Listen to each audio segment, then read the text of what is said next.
In the summer of 1974, the old house on 11th Street in Santa Monica looked like nothing more than a tired, sun-faded structure, but inside, Doris Bither and her 3 children were enduring a nightmare that defied every explanation. Doris, a woman in her mid-30s with dark hair falling in exhausted tangles around her face, had spent months telling neighbors that something inside the house was stalking her. Doors slammed when no one touched them, heavy footsteps circled her bed at night, and she woke with deep bruises on her legs and arms. Yet no one believed a single word.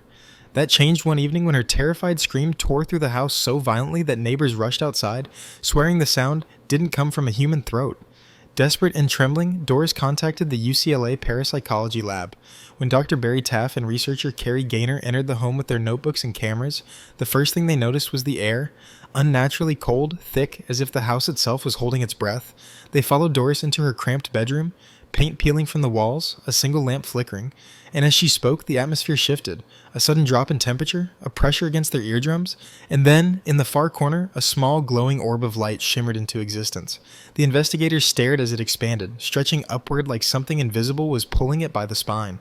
The light bent, distorted, and formed the outline of a human figure. Tall, broad-shouldered, and horribly faceless. The room exploded with violent force. Drawers shot open, a heavy dresser scraped across the floor, and the cameraman nearly lost his balance. Doris, shaking uncontrollably on the bed, clutched her blanket and whispered the words that still haunt the investigators today. "He's here. He never leaves." One of the cameras captured a blurred but unmistakable shape, a glowing, half-formed apparition towering near Doris's bed.